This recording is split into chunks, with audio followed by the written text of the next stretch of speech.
जय महाकाल। है भाई, शुरू करेंगे आज की कहानी। तो हम लोग ज्योमेट्री पढ़ रहे हैं। ज्योमेट्री में मैंने आपको interior angle bisector theorem explain किया था पिछली बार, और आपको मैंने उस पर प्री लेवल के सवाल करवाए थे। और आज की क्लास में उस पर हम मेंस लेवल के सवाल करेंगे और इसको खत्म करेंगे। और हम ज्योमेट्री की पांचवी होगी ना, चौथी। ज्योमेट्री की तीसरी शीट के बाद हम चौथी शीट शुरू करेंगे भाई। चौथी शीट में कितने सवाल हैं? ये तो कम ही सवाल हैं इसमें तो। चलो भाई, ठीक है दोस्त, शुरू करते हैं मेरे प्यारे भाई आज की कहानी। मैंने आपसे बोला था कि जब मैंने आपको कंसेप्ट पढ़ा दिया है तो अगली क्लास में पढ़ के आया करो। क्या आपने आगे के सवाल करके देखे? क्या आप लोगों ने आगे के सवाल करके देखे? हाँ, 37 नंबर क्वेश्चन से ही करवाऊंगा भाई। नहीं करके देखे आप लोगों ने? चले कोई बात नहीं, कुछ नहीं करते आप लोग, मैं बताता हूं। A flag pole on the top of a mall building is 390 meter high. ठीक है। To an observer at a height of 1280 meter the mall building and the pole subtend equal angle theta. If the height of mall building is 890 meter, then find the horizontal distance in the observer of the observer from the pole. ध्यान से सुनिएगा मेरे प्यार भाई। पहले तो आप इस सवाल का चित्र बनाना पड़ेगा। देख बच्चे, एक मॉल की बिल्डिंग है मेरे प्यारे भाई, एक मॉल की बिल्डिंग है और ये 890 मीटर ऊंची है। कितने मीटर ऊंची है? 890 मीटर। एक मॉल की बिल्डिंग है जो 890 मीटर ऊंची है। समझ में आई बात? आप बोलोगे हां जी सर समझ में आई। अब इस मॉल बिल्डिंग के टॉप पर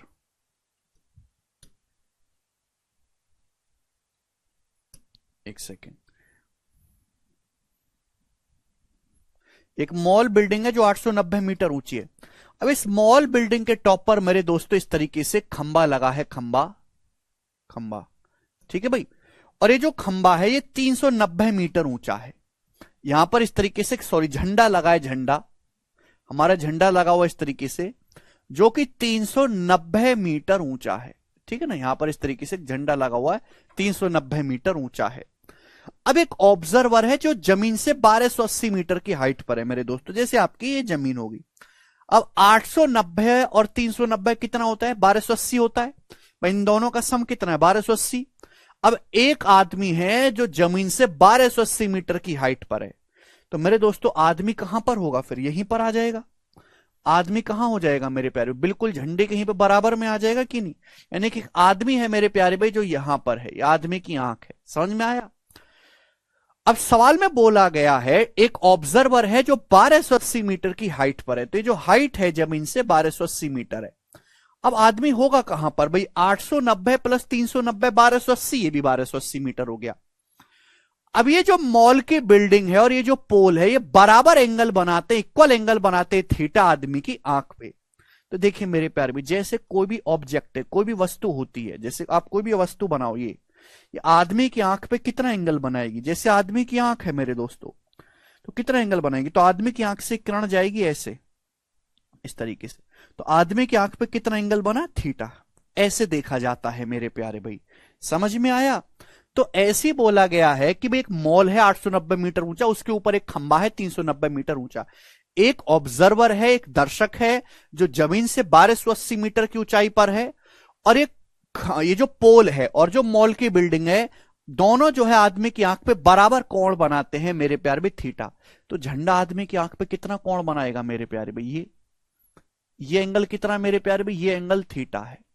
और इसी तरीके से जो मॉल की बिल्डिंग है ये भी आदमी की आंख पे थीटा एंगल बनाते हैं। तो देखो ये मॉल की बिल्डिंग का टॉप है, टॉप, और ये मॉल की बिल्डिंग का बॉटम है। ये आदमी की आंख पे कितना एंगल बनाएगा? दोनों को मिलाओ, ये भी थीटा है मेरे पैर में। ये थीटा थीटा सेम है। जितना झंडा एंगल बना रहा आदमी की आंख पे, उतना ही मॉल की बिल्डिंग भी बना रही है। तो आपसे ये पूछा गया find the horizontal distance of the observer from the pole. इस ऑब्जर्वर की इस झंडे से हॉरिजॉन्टल डिस्टेंस क्या? हॉरिजॉन्टल दूरी मतलब ये 36 दूरी आपको बतानी। ये हॉरिजॉन्टल डिस्टेंस होती है 36 दूरी। बताओ।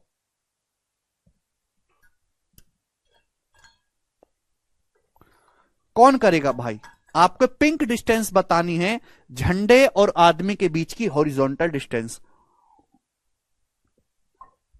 वैसे तो इस सवाल को सॉल्व करने के कई सारे तरीके हैं, पर मैं आपको बेस्ट सॉल्यूशन इसका बताऊंगा।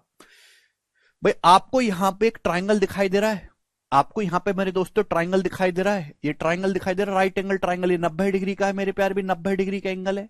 आप बोलोगे हाँ सर ये 90 डिग्री का एंगल है, तो आपको यहां पे एक राइट एंगल दिखाई दे रहा है, बड़ा वाला राइट एंगल दिखाई दे रहा है। इसमें लाइन क्या है? Angle bisector. ये एंगल बराबर है ना थीटा थीटा, तो मेरे प्यार भी एंगल बाइसेक्टर अपोजिट साइड को उसी रेशियो में डिवाइड करेगा जिस रेशियो में एंगल बनाने वाली साइड होंगी। पता उसी रेशियो में डिवाइड करेगा कि नहीं करेगा? आप बोलोगे हाँ सर। अब आप इस राइट एंगल को देखो, इस राइट एंगल को, बड़े वाले राइट एंगल को देखो, ये एंगल बाइसेक्टर है। ये एंगल बाइसेक्टर अपोजिट साइड को किस रेशियो में डिवाइड करा भाई? 390 और 890। रेशियो क्या है? 39 और 89। 39 और 89, तो मेरे प्यार भी ये रेशियो भी एंगल बनाने वाली साइड का 39:89 होना चाहिए कि नहीं? आप बोलोगे हाँ सर ये होना चाहिए 39:89 एंगल बनाने वाली साइड। यहां पे बाइसेक्टर थ्योरम लग जाएगी भाई। ये एंगल बाइसेक्टर अपोजिट साइड को किस रेशियो में डिवाइड कर रहा है? 390 और 890। रेशियो क्या है? 39:89। तो एंगल बनाने वाली साइड का रेशियो भी 39:89 हो गए, 39 से 89। आप बोलोगे हाँ जी सर बिल्कुल सही। अब बताओ, मैंने आपको ट्रिपलेट पढ़ाया है 39, 80, 89। मैंने आपको ट्रिपलेट पढ़ाया है, अगर 89 है 39 है तो ये 80 आएगा। मतलब यहां से यहां तक की जो दूरी होगी मेरे प्यारे भाई, ये जो डिस्टेंस होगी यहां से यहां तक की, ये कितनी होगी मेरे प्यारे भाई? ये डिस्टेंस होगी यहां से यहां तक की 80 यूनिट। कितनी होगी मेरे दोस्तों? ये डिस्टेंस 80 यूनिट होगी। आप बोलोगे हाँ सर 80 यूनिट। यहां तक किसी बालक को कोई परेशानी? आप बोलोगे नहीं सर। जबकि डिस्टेंस है कितनी मेरे प्यारे भाई? ये जो डिस्टेंस है पूरी की पूरी 1280 मीटर है। ये पूरी दूरी कितनी? 1280। तो 80 की वैल्यू 1280 मीटर है। कितने गुना? तो आप कहोगे सर मेरे दोस्तों 16 गुना, 16 टाइम्स है 16 गुना, 16 × 128, 16 गुना है मेरे प्यारे भाई। तो आपसे पूछा है ऑब्जर्वर की पोल से दूरी 39 यूनिट की वैल्यू, तो 39 यूनिट की वैल्यू भी 16 गुना आएगी। तो 16 गुणा 40, 640, 640 से 16 कम आएगा, 640 से 16 कम आएगा, यानी कि 624 मीटर। तो 624 मीटर इस सवाल का आंसर था, जो कि ऑप्शन नंबर यहां से सी करेक्ट बनता है। बहुत ही अच्छा सवाल था। हाँ शुभम यही बेसिक है मेरे दोस्तों, 624 मीटर। 39, 80, 89 ट्रिपलेट लग गया। 80 की वैल्यू कितने? टोटल लेंथ 1280, 80 की वैल्यू 1280 मीटर है। 16 गुना 16 × 128, तो 39 की वैल्यू भी आपसे 16 गुना होगी, जो कि 624 मीटर आ जाएगा। बहुत ही अच्छा सवाल है, बहुत अच्छा।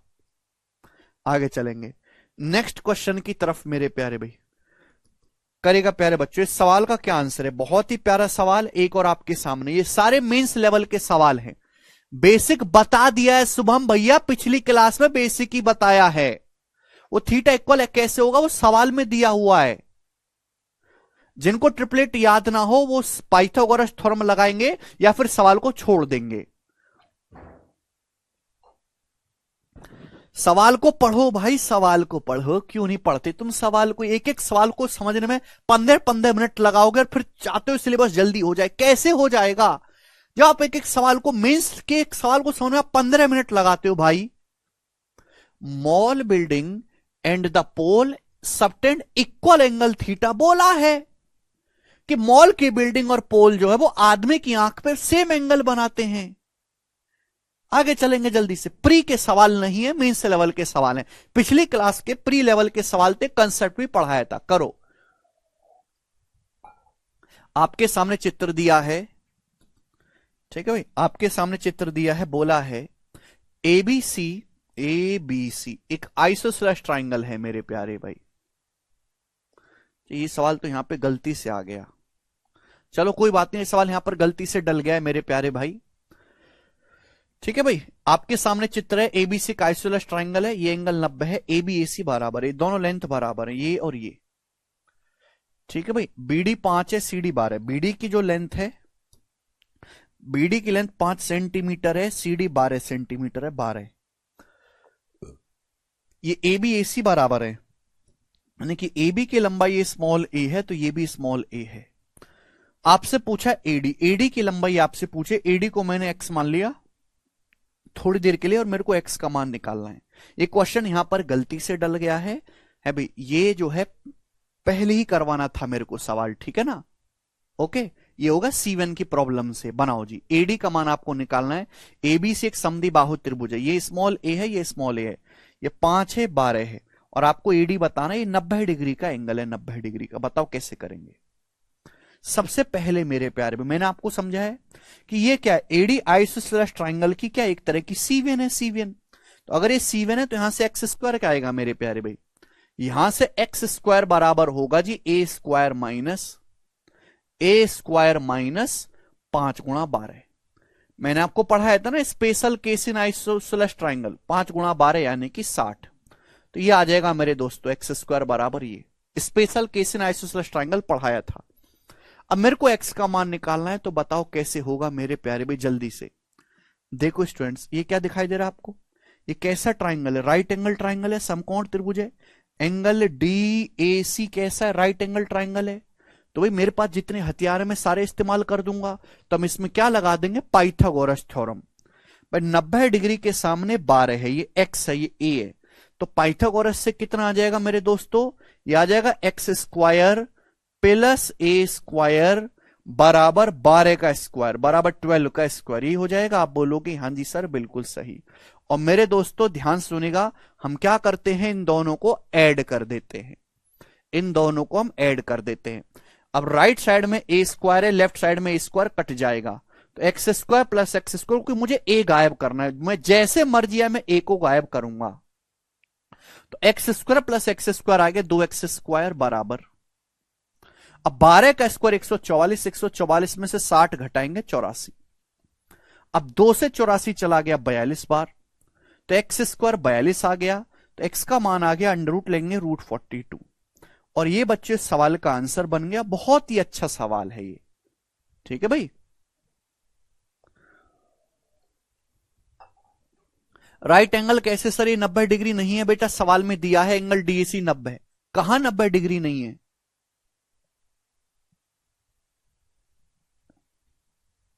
राइट एंगल का मतलब शुभम केवल ये नहीं होता कि राइट एंगल ऐसे भी बन सकता है। हद होती है भाई, कैसा निम्न स्तर का डाउट रखते हो आप। डाउट की एक मर्यादा होती है, मर्यादा भूल जाते हैं आप। आगे चलेंगे, ठीक है ना। वैसे सवाल यहां पे नहीं करवाना था, ये पीछे ही होना था सवाल, जब मैंने आपको C1 पढ़ाया था। कोई बात नहीं, चले दोस्तों नेक्स्ट क्वेश्चन आपके सामने है, सवाल नंबर 39। जवाब देंगे, सारे सवाल मेंस लेवल के हैं। प्री में इस इतने जो है अच्छे क्वेश्चन नहीं आते, प्री में थोड़े आसान सवाल आते हैं। करेंगे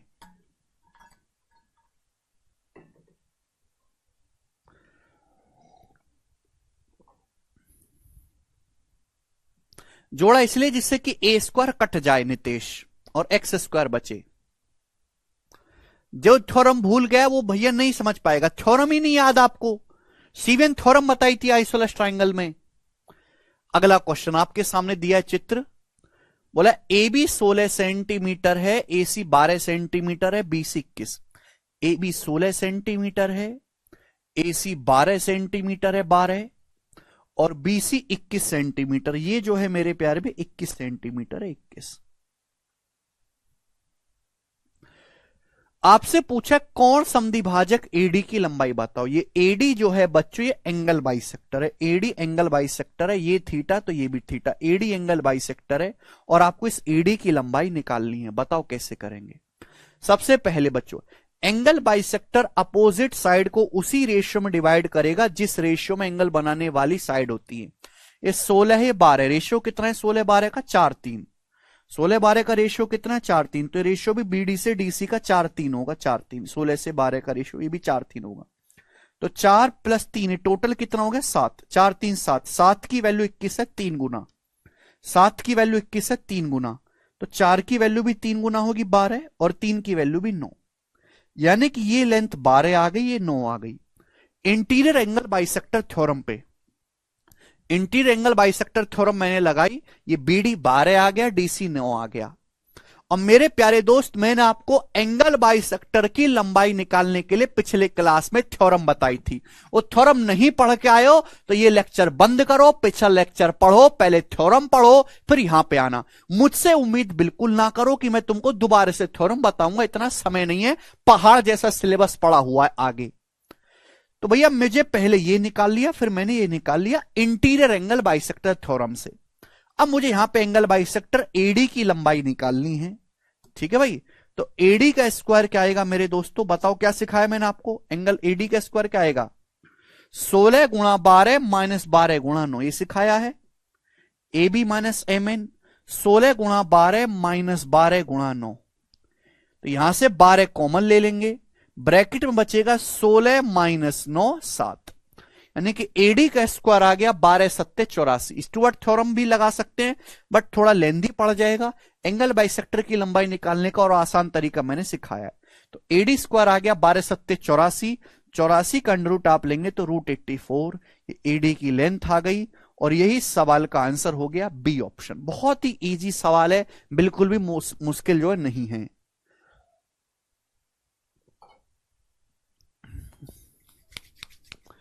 ठीक है भाई, जब भी ज्योमेट्री पढ़ना है तो थ्योरम पर में याद करके आया करो, बिना थ्योरम करे मत आया करो क्लास में, कोई जरूरत नहीं आपकी। ठीक है ना, कोई जरूरत नहीं आपकी।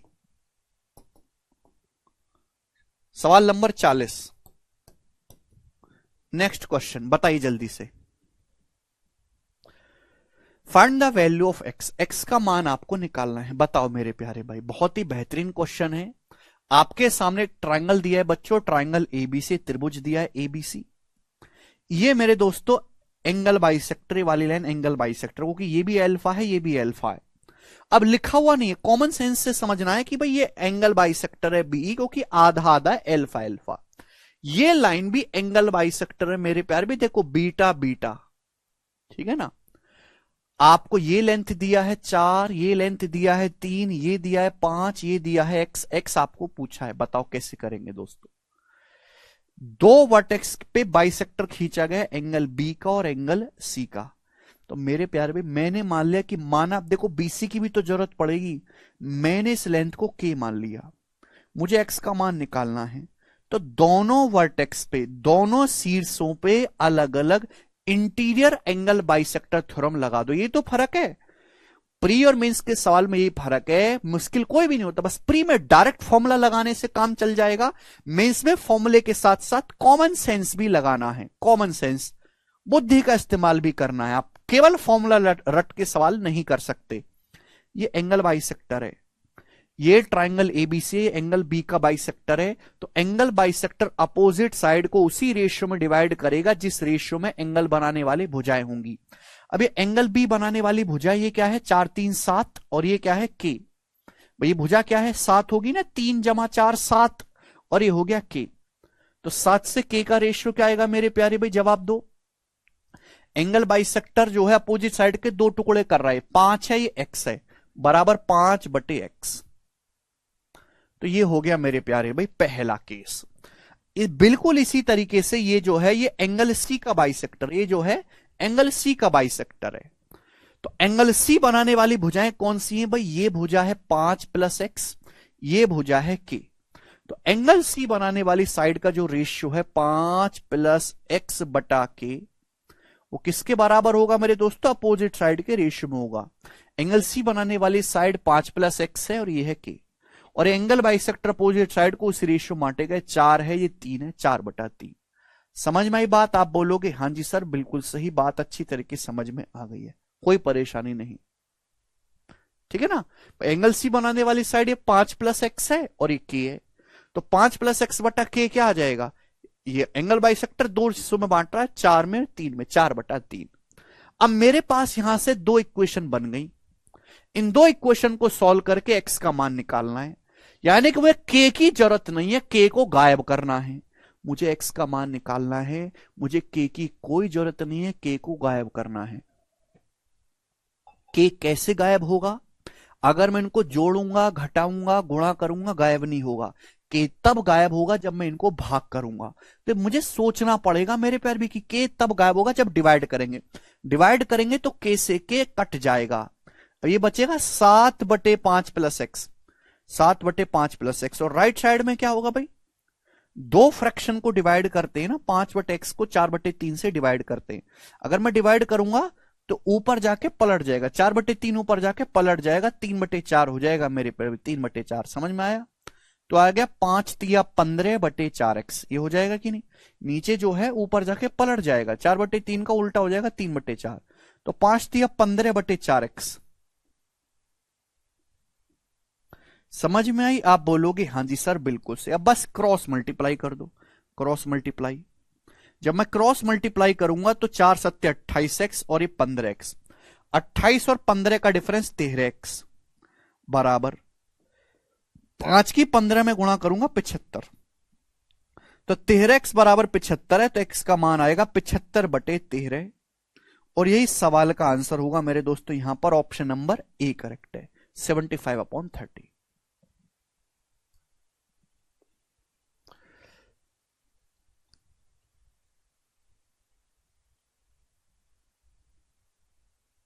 आगे चलें नेक्स्ट क्वेश्चन की तरफ। यस, अगला टाइप मेरे दोस्तों आपके सामने आएगा। अगला टाइप क्या, वो उसी पे सवाल है, इंटीग्रल बाइसेक्टर थ्योरम पे। ठीक है भाई, चलिए 4 सवाल और है, शीट समाप्त होने वाले 4 सवाल। नाउ सवाल नंबर 41, 42, 42, 43 तीनों एक ही वैरायटी के सवाल हैं। और ये क्वेश्चन बनता है मेरे प्यारे भाई, ये क्वेश्चन बनता है आपका किस पे, राइट एंगल ट्राइंगल पे। ठीक है भाई, चलिए शुरू करते हैं मेरे दोस्तों। जी मेरे प्यारे भाई सुनेगा, ट्राइंगल पी क्यू आर में एंगल क्यू 90 डिग्री है। जैसे मेरे दोस्तों आपके सामने ट्राइंगल पी क्यू आर है, एंगल क्यू 90, पी क्यू 8 और पी आर 17। तो ये हो गया आपके सामने एक समकोण त्रिभुज पी क्यू आर, जिसमें आपका एंगल क्यू जो है मेरे दोस्तों, यानी कि ये वाला एंगल ये 90 डिग्री का है। अब सवाल में साफ साफ ये भी बोला है कि पी क्यू 8 सेंटीमीटर है, पी आर 17 सेंटीमीटर है, P R 17 centimetre. Angle P का जो बाइसेक्टर है वो साइड क्यू आर से पॉइंट एस पर मिलता है। अब यहां पे एंगल पी का जो बाइसेक्टर है मेरे प्यारे भाई, ये बोला एंगल पी का जो समद्विभाजक है, ये एंगल पी का समद्विभाजक है जो साइड क्यू आर को पॉइंट एस पर मिलता है, एस पर। तो आपसे पूछा है एस आर की लंबाई क्या होगी, ये आपसे पूछा है बच्चों, ये एस आर की लंबाई कितनी होगी बताओ, ये एस आर आपसे पूछा है, बनाओ। इतना सा सवाल है, सवाल बिल्कुल भी मुश्किल नहीं है, करेंगे बच्चों। ये राइट एंगल ट्राइंगल है भाई, ये 8 है, ये 17, तो कितना आ जाएगा, 15 आ जाएगा, 8 15 17 ट्रिपलेट। भाई पूरी लेंथ यहां से यहां तक कितना आएगी, 15 सेंटीमीटर होगी कि नहीं होगी? ये पूरी लेंथ कितनी होगी, 15 सेंटीमीटर, 8 है 17 15, बोलो यस और नो, जवाब दो। ठीक है भाई। अब मेरे दोस्तों एंगल बाइसेक्टर है, एंगल बाइसेक्टर अपोजिट साइड को उसी रेशियो में डिवाइड करेगा जिस रेशियो में एंगल बनाने वाली भुजाएं होंगी। अगर एंगल बनाने वाली भुजाएं 8-17 है तो क्यूएस से एसआर का रेशियो भी 8:17 होगा, होगा कि नहीं होगा? तो ये एसआर कितना आ जाएगा मेरे दोस्तों, एसआर कितना आ जाएगा भाई, टोटल है यहां पर ध्यान सुनेगा, टोटल है 8 और 17 25, टोटल है जी ये 25 यूनिट, 8 + 17 25। अब 25 की वैल्यू सवाल में 15 सेंटीमीटर है, कितने गुना, 25 छिक्का 150 होता है, 0.6 गुना, 25 की 0.6 में गुणा करेंगे 15 आता है, एस आर है 17 यूनिट, तो 17 की वैल्यू भी 0.6 गुना होगी, 17 छिक्का 102, 10.2। वैसे भी 17 का मल्टीपल आएगा, एक ही ऑप्शन 17 का मल्टीपल था, ऑप्शन से भी कर सकते, 17 का मल्टीपल एक ही ऑप्शन है, बात खत्म।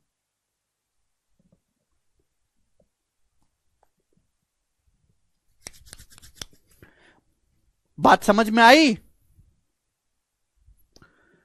आप बोलोगे हाँ जी सर, अच्छा ठीक है। देखो ये सवाल है, प्री का ही सवाल है बच्चों, ये तो प्री का ही क्वेश्चन। अब इस सवाल में यह भी पूछा जाता है कि पीएस की लंबाई क्या होगी, पीएस की लंबाई, सवाल में यह भी पूछा जाता है कि पीएस की लंबाई क्या होगी, पीएस की, यानी कि इस एंगल बाइसेक्टर की लंबाई क्या होगी, यह भी क्वेश्चन एग्जाम में आता है।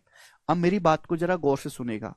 वैसे आप इस सवाल में एंगल बाइसेक्टर की लंबाई का फॉर्मूला लगा सकते हैं। आप ये लेंथ निकालो, आप ये लेंथ निकालो और एंगल बाइसेक्टर की लंबाई का क्या लगा लो, फॉर्मूला। लेकिन मेरे प्यारे भाई, मैं ध्यान सुनेंगे, स्पेशल सवाल है, आपको निकालना है पीएस। पीएस क्या है? राइट एंगल ट्राइंगल है। पीक्यूएस के सामने, पीक्यूएस के सामने अगर मुझे क्यू से एस तक की लेंथ पता लग जाए, अगर मुझे ये लेंथ पता लग जाए तो पाइथागोरस थ्योरम से डायरेक्ट निकाल पाऊंगा पीएस।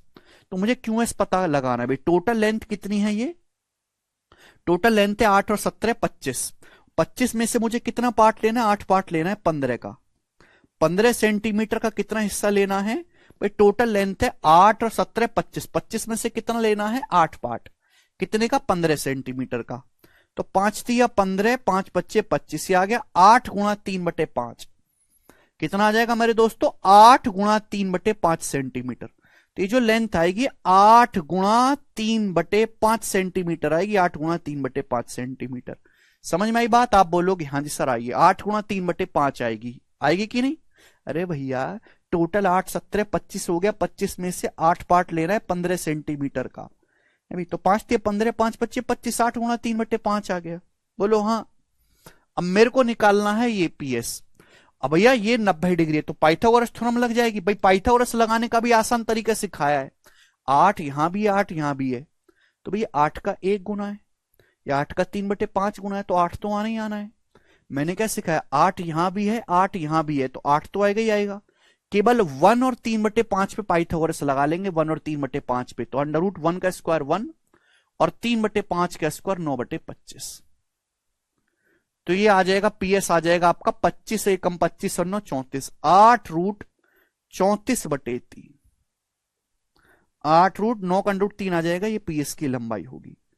ये आ गया 8√34/3। समझ में आया? बहुत बेहतरीन सवाल है मेरे प्यारे भाई। लक्ष्य कह रहे डायरेक्ट 15 - 10.2 करेंगे ना। अरे गधा, जब हमको पीएस निकालना होगा तो मैं एसआर क्यों निकालूंगा? मैं तो डायरेक्ट क्यूएस निकालूंगा। तो 8√34/3 इस सवाल का आंसर आएगा। 8√34/5, सॉरी, 8√34/5 आएगा। पाइथागोरस थ्योरम लगाइए। जिस बच्चे को नहीं आया है वो पाइथागोरस थ्योरम पढ़ो दोबारा से, उसे पाइथागोरस थ्योरम नहीं आती। ठीक है जी? 8√34/5 आएगा। अगला सवाल, एक और क्वेश्चन है, लगभग लगभग ऐसा ही सवाल है, हल्का सा चेंज है। जरा मुझे करके बताओ इस सवाल का आंसर क्या होगा। लगभग लगभग ऐसा ही सवाल है, हल्का सा चेंज है, बनाओ।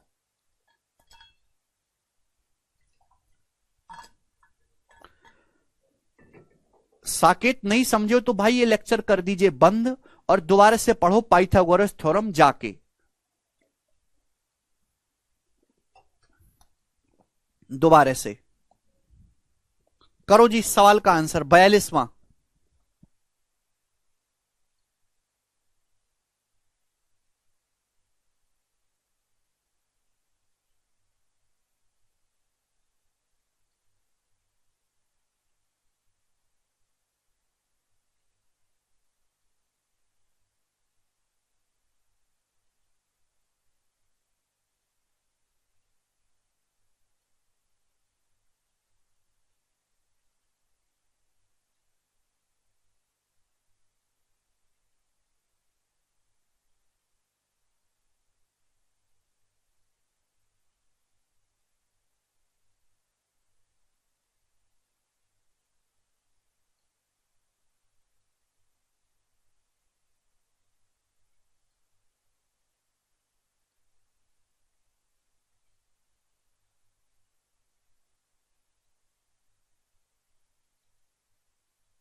बनाए।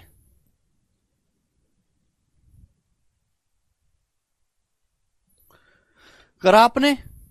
सब बच्चों का आंसर आ रहा है, कुणाल का आ रहा है। अरे करने की कोशिश करो भाई। देखो ये ऐसा ही सवाल है, पिछले वाले सवाल की तरह है, लेकिन इस सवाल को वही बालक समझ पाएगा। इसे पाइथागोरस थ्योरम लगानी आती हो, जिसको आती नहीं है है भाई। जिसको पाइथागोरस थ्योरम लगाने का शॉर्टकट नहीं पता वो नहीं करेगा भाई। ट्राइंगल एबीसी में एंगल सी 90 है, डीसीबी पर एक ऐसा पॉइंट है कि एडी एंगल ए का बाइसेक्टर है, एसी 5 है, बीसी 12 है। तो आपके पास ये एक राइट एंगल ट्राइंगल है इस प्रकार से, ए बी सी, ये 90 डिग्री है। अब एसी 5 सेंटीमीटर है, 5, और बीसी कितना है, 12 सेंटीमीटर है, 12। अब बोला है डी सीबी पर एक ऐसा पॉइंट है, डी जो है सीबी पर एक ऐसा बिंदु है, सीबी पर एक पॉइंट डी है कि एडी जो है वो एंगल ए का बाइसेक्टर है। ये जो एडी है मेरे प्यारे भाई, ये एंगल ए का समद्विभाजक है। ठीक है भाई। तो आपसे पूछा है एडी की लंबाई क्या होगी, एडी।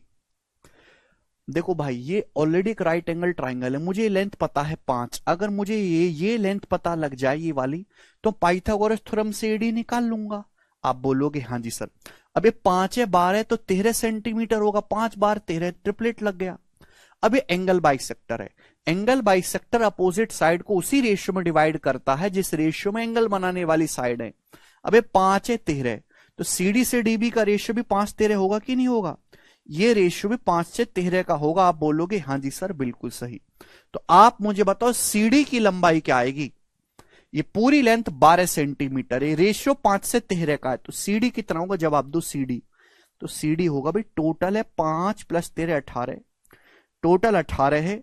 सीडी मुझे निकालना है 5 पार्ट आउट ऑफ 12 आएगा। तो 6 दूनी 12, 6 × 18 आएगा, 5 × 2/3, 10/3 आएगा वैसे तो, पर मैं लिखूंगा ऐसे 5 × 2/3, क्योंकि मुझे सीडी नहीं निकालना, मेरी नजर एडी पे क्लियर है। 5 × 2/3 भाई, ये आ गई सीडी की लंबाई, ये एसी है। पाइथागोरस थ्योरम लगाऊंगा, एडी आ जाएगा। अब पाइथागोरस थ्योरम लगाने का आसान तरीका क्या सिखाया आपको कि भाई 5 यहां भी है और 5 यहां भी, 5 को लिख सकते हैं 5 × 1, 5 यहां भी है, 5 यहां भी है, तो ये 5 तो आएगी आएगा। मुझे केवल पाइथागोरस लगानी पड़ेगी 1 और 2/3 पे, 1 पे और 2/3 पे पाइथागोरस लगा लो, तो क्या आएगा भैया, √1 का स्क्वायर 1, 2/3 का स्क्वायर 4/9, तो 9 एकम 9, 4 13, तो 5√13 और नीचे 9 का अंडर रूट आ जाएगा 3, 5√13/3 सवाल का आंसर है सी ऑप्शन, 5√13/3, 5 सेकंड में आ जाएगा।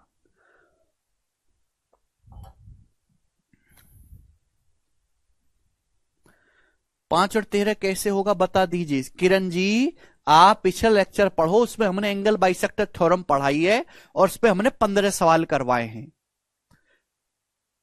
आपने वो पढ़ी नहीं इसलिए बौखला रही हो जी। दोस्तों एक और सवाल करेंगे लास्ट, ठीक है ना इस पे, फिर ये हमारा एंगल बाइसेक्टर थ्योरम का लास्ट क्वेश्चन है, इंटीरियर एंगल बाइसेक्टर थ्योरम का। करे बच्चे,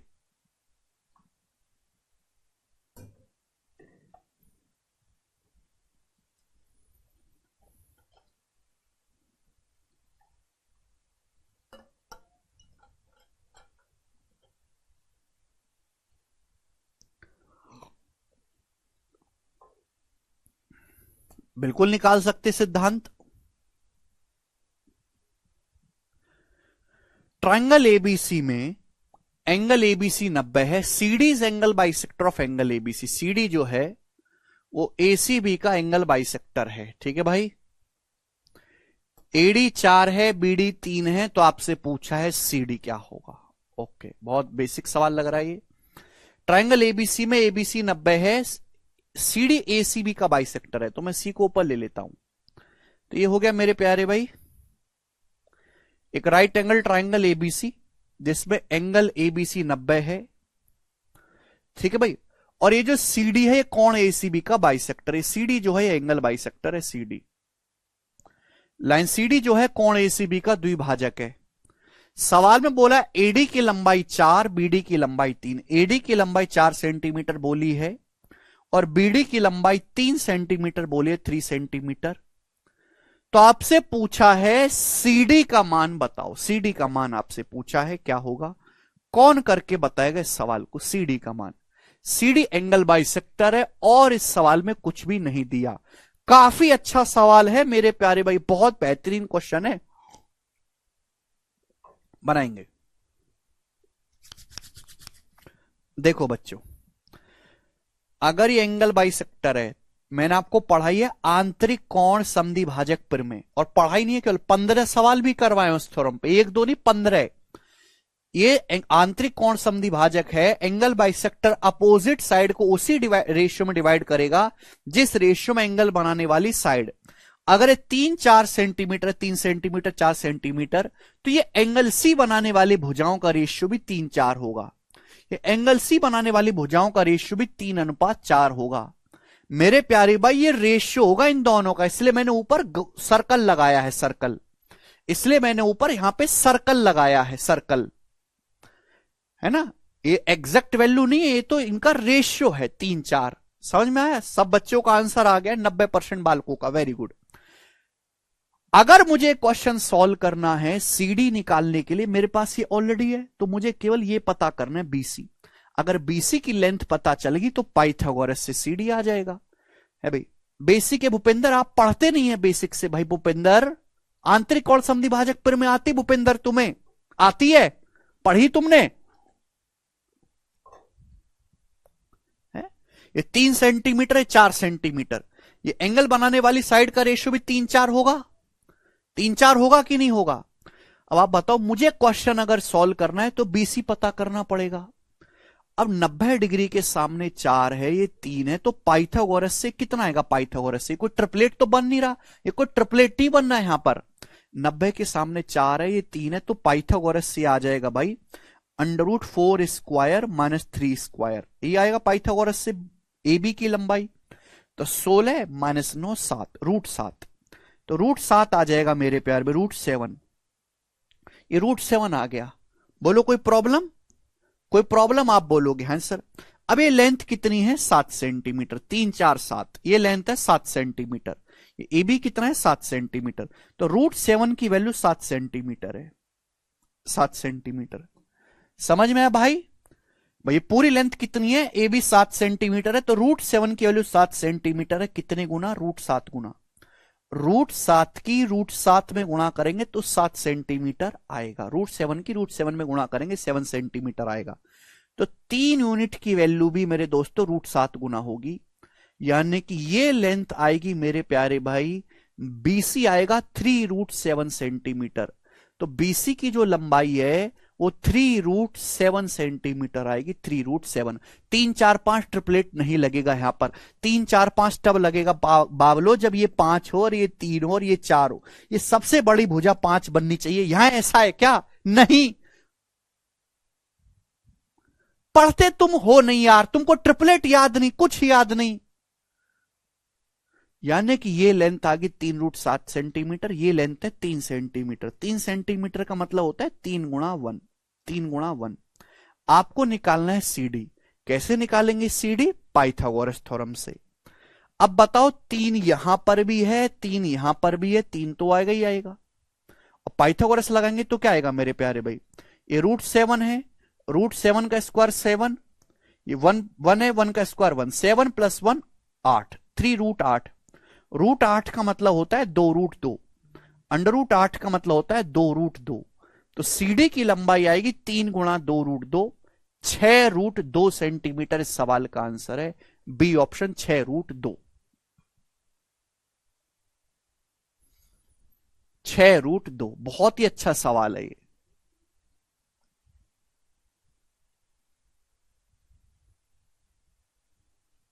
ठीक है भाई। पाइथागोरस थ्योरम और इंटीरियर एंगल बाइसेक्टर थ्योरम पर परफेक्ट क्वेश्चन है। ठीक है भाई, पढ़ के आना चाहिए। सर 7 24 25 ट्रिपलेट क्यों नहीं लगा? बेटा एक ही भुजा तो 7 दिया, ये थोड़ा ना दिए, ऐसा थोड़ा ना कि जहां तुमको 7 दिखे ये 24 25 हो जाएगा, ऐसा नहीं होता है, ऐसा नहीं होता है भाई।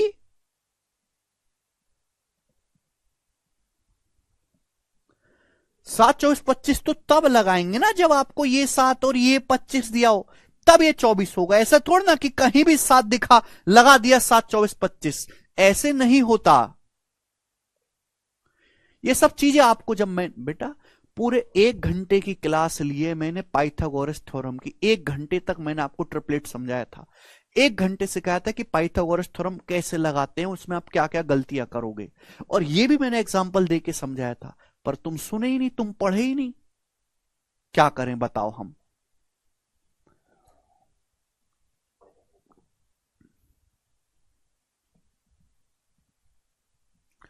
मैंने आपको यह भी सिखाया था भाई कि अगर किसी सवाल में जैसे जैसे ये लेंथ है 18, ये लेंथ है 24, नहीं 18 24 नहीं, जैसे मेरे दोस्तों आपके सामने ये लेंथ है 15 और ये लेंथ मान लेते हैं सपोज ये है आपकी 40 40, और आपसे ये पूछा है, मैंने आपको यह भी सिखाया था कि जल्दी पाइथागोरस थ्योरम कैसे लगाते हैं, जल्दी, वो भी मैंने आपको सिखाया था, पर आप सुनते ही नहीं हो बातों को। 15 और 40 में 5 कॉमन है, तो 15 का मतलब है 5 तिया 15, 40 का मतलब है 5 अट्ठे 40। अब 5 यहां भी है, 5 यहां भी है, तो 5 तो आना ही आना है, 5 से तो गुणा पूरे ट्रायंगल में हो ही रही है। बस आपको ये देखना है कि ये 3 है, ये 8 है, इन पे पाइथागोरस लगाओ। 3 और 8 पे, तो 3 का स्क्वायर 9 और 8 का स्क्वायर 64, 64 9 73, तो आ जाएगा 5√73। 1 सेकंड में सब आपको सिखाया हुआ है कि जल्दी पाइथागोरस कैसे लगानी है, पर तुम जो थोड़ा भी पढ़ने को तैयार हो, नेताओं से भी गुरे गए गुजरे हो तुम, नेताओं से भी। 2 रुपए की शर्म नहीं है तुम लोगों के अंदर। मैं तो हमेशा से कहता हूं कि हमारे देश में सबसे बुरी जमात स्टूडेंट की है। स्टूडेंट को अपने फ्यूचर की बिल्कुल परवाह नहीं है, बिल्कुल परवाह नहीं है स्टूडेंट की। लोग कहते हैं हमारे देश के नेता बुरे हैं, अधिकारी बुरे हैं, सरकारी लोग बुरे हैं, ना, सबसे बुरे स्टूडेंट है। स्टूडेंट पढ़ते ही नहीं है, अपने फ्यूचर की बर्बादी के लिए खुद ही जिम्मेदार है। 5-6 करोड़ जो बेरोजगार घूम रहे हैं, इनमें किसी और की हिस्सेदारी नहीं, वो खुद अपनी हरकतों के कारण बेरोजगार हैं। क्योंकि जितना टैलेंट चाहिए, जितनी पढ़ाई करनी चाहिए, जितनी काबिलियत चाहिए नौकरी के लिए, उनमें है ही नहीं, तो बेरोजगारी रहेंगे जिंदगी भर। अब जब तुमको ये एक एक डेढ़ डेढ़ घंटे सिखाता हूं तो कहां मर जाते पता नहीं।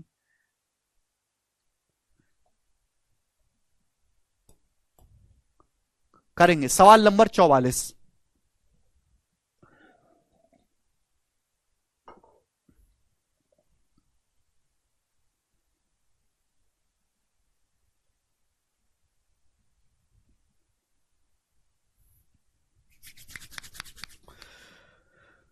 अगला और नेक्स्ट और लास्ट थ्योरम, नेक्स्ट और लास्ट, देखिए बहुत ज्यादा इंपॉर्टेंट नहीं है सवाल, इस पे आते नहीं है बहुत ज्यादा। एक ही क्वेश्चन आता है जो बार बार, एक ही क्वेश्चन जो बार बार डाटा बदल के पूछा जाता रहता है, ठीक है ना। सब लोग अपनी कॉपी पे हेडिंग डालेंगे, एक्सटीरियर एंगल बाइसेक्टर थ्योरम। जैसे हमने इंटीरियर बाइसेक्टर थ्योरम पढ़ा ना, वैसी एक्सटीरियर भी होती है, exterior angle bisector theorem, exterior angle bisector theorem. Hindi वाले भाई लिखेंगे बाइसेक्टर थ्योरम।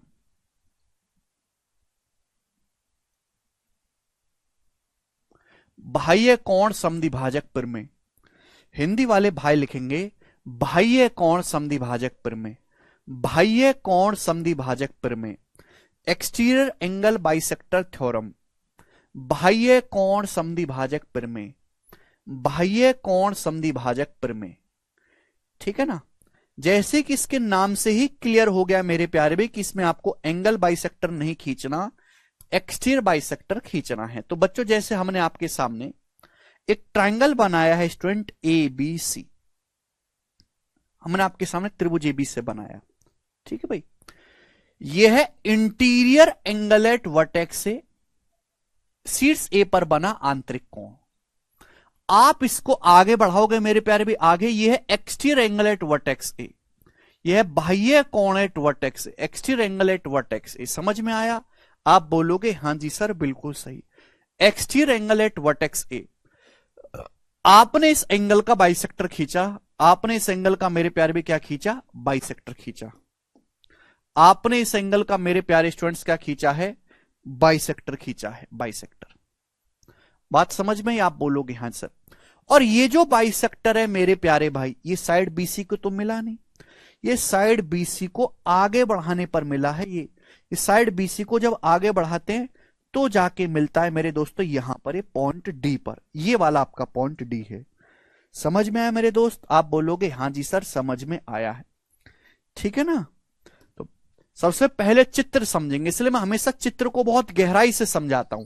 चित्र समझना बहुत जरूरी है कि जो बालक चित्र ही नहीं समझेगा, जो थ्योरम का स्टेटमेंट ही नहीं समझेगा, वो थ्योरम लगा ही नहीं पाएगा। बच्चे केवल फॉर्मूला याद कर रहे हैं। फॉर्मूला तो कोई भी याद कर सकता है, फॉर्मूला याद करने से नहीं होता कुछ भी। फॉर्मूला लगेगा कहां, किस जगह लगेगा, क्यों लगेगा, यह जानना बहुत जरूरी है जी। तो भाई हमने आपके सामने यहां पर एक ट्राइंगल बनाया है एबीसी। ये एक एक्सट्रीम एंगल है, हमने एक्सट्रीम एंगल का बाइसेक्टर खींचा है जो साइड बीसी को आगे बढ़ाने पर पॉइंट डी पर मिलता है। साइड बीसी को आगे बढ़ाने पर मिलता है पॉइंट डी पर। समझ में आया मेरे प्यारे बच्चों? आप बोलोगे हाँ जी सर समझ में आया है। तो थ्योरम देखो जैसा पिछले इंटीरियर एंगल बाइसेक्टर थ्योरम में था, वहां भी ऐसा ही है कि किसी भी ट्राइंगल का एक्सटीरियर बाइसेक्टर अपोजिट साइड को उसी रेशियो में डिवाइड करेगा जिस रेशियो में एंगल बनाने वाली साइड होंगी। ये हमने एंगल ए का एक्सटीरियर बाइसेक्टर खींचा है। अब एंगल ए बनाने वाली साइड कौन सी है? ये साइड ए बी है और ये साइड ए सी है। तो एंगल ए बनाने वाली साइड है ए बी और ए सी है भी। हमने एंगल ए का एक्सटीरियर बाइसेक्टर खींचा है, एंगल ए बनाने वाली भुजाएं ए बी और ए सी हैं। तो ए बी से ए सी का रेशियो क्या होगा मेरे प्यारे भाई? जवाब दीजिएगा, बराबर किसके होगा? तो आप कहोगे सर ए बी से ए सी का रेशियो होगा, ये एंगल बाइसेक्टर जो है साइड बीसी को आगे बढ़ाने पर पॉइंट डी पर मिलता है। तो ए बी से ए सी का रेशियो देखो, ए बी से पॉइंट डी की दूरी क्या है? ए बी से पॉइंट डी की दूरी क्या है? बीडी, बीडी बटे ये एसी है। एसी से पॉइंट डी की दूरी क्या है? डीसी। एसी से पॉइंट डी की दूरी क्या है? सीडी, बीडी बटा सीडी। ये है मेरे प्यारे भी। जैसे इंटीरियर एंगल बाइसेक्टर थ्योरम थी, बिल्कुल वैसे ही एक्सटीरियर एंगल बाइसेक्टर थ्योरम है। बस फर्क ये है कि वहां point D AD angle bisector अंदर था, यहां बाहर है। हमने एंगल ए का बाह्य कोण समद्वि भाजक खींचा है। तो एंगल ए बनाने वाली भुजाएं कौन सी हैं? ए बी और ए सी। ये एक्सटीरियर बाइसेक्टर साइड बीसी को आगे बढ़ाने पर पॉइंट डी पर काट रहा है, तो हम पॉइंट डी से ही दूरी लेंगे। पॉइंट डी से साइड ए बी की दूरी है बीडी, पॉइंट डी से साइड एसी की दूरी है सीडी, बराबर बीडी बाई सीडी। ये थ्योरम है। समझ में आया? आप बोलोगे हां जी सर आया है। ये थ्योरम है, ठीक है भाई। कोई भी पैसे की परेशानी नहीं है। एक बात और ध्यान रखिएगा, यहां पर हमने एंगल ए का बाइसेक्टर खींचा है जो कि इस तरफ है, इस तरफ। यानी कि मेरे प्यारे भाई यहां पर ए बी का जो मान है वो ए सी से बड़ा होगा। ए बी की जो वैल्यू है ए सी से बड़ी होगी मेरे प्यारे भाई। देखो जैसे मैं आपके सामने ट्राइंगल ऐसे बना लेता हूं, ऐसे कि ये 3 है, ये 7 है, 5 है, ऐसे मैंने बना लिया है मेरे प्यारे भाई। अब मैं ये ट्राइंगल है ए बी सी, ठीक है। अब मैं इसका बाइसेक्टर खींचना चाहता हूं। बाइसेक्टर मैंने इसको आगे बढ़ाया, तो बाइसेक्टर मेरे प्यारे भी ये बन गया एक्सटीरियर एंगल। अब मैं ये खींचता हूं मेरे दोस्तों, ये मैं इसका बाइसेक्टर खींचता हूं, ये रहा। ये बाइसेक्टर क्या कभी जिंदगी में बीसी को मिलेगा ना? ये बाइसेक्टर कभी भी जिंदगी में बीसी को नहीं मिलेगा, कभी भी नहीं मिलने वाला। तो मेरे दोस्तों बुद्धि इतनी भी लगानी पड़ेगी, मैं बहुत डिटेल में कंसेप्ट को समझाता हूं कि भुजा जो है ये वाली बड़ी है 7, तो आपको इसको ऐसे आगे बढ़ाना। ये भी तो एक्सटीरियर एंगल है। अरे चाहे एंगल ये वाला खींचो चाहे एंगल खींचो, दोनों ही बराबर हैं, दोनों ही एक्सटीरियर एंगल एट वर्टेक्स से हैं, दोनों ही एक्सटीरियर एंगल एट वर्टेक्स से हैं। कोई भी खींचो। आप बोलोगे हाँ सर कोई भी खींच लीजिए। तो मेरे प्यारे भाई ये एक्सटीरियर एंगल ये वाला आप खींचोगे ना, तो जाके आपको आगे बढ़ाने पर ये मिलेगा। समझ में आया? ठीक है जी। आप बोलोगे हाँ जी सर समझ में आया है, ठीक है। तो यानी कि यहां पे ए बी से एसी का रेशो बीडी बाई सीडी। जाहिर सी बात है बीडी बड़ा है, सीडी छोटा है, ऊपर बड़ा है नीचे छोटा है, तो ए बी बड़ा है एसी छोटा है, ए बी बड़ा है एसी छोटा है।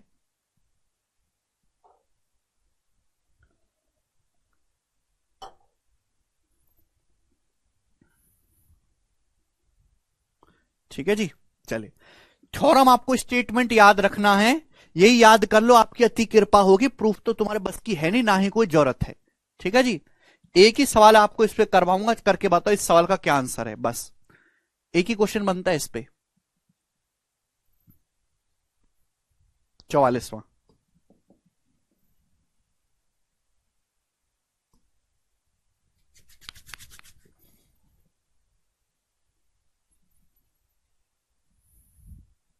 इन ए ट्राइंगल एबीसी, एबी से एसी का रेशियो 5:2 है, बीसी 9 है,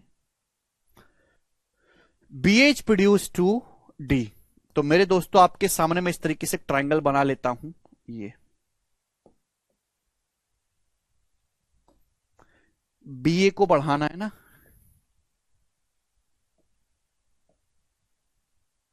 ये ट्राइंगल एबीसी है। एबी से देखो, ये एबी से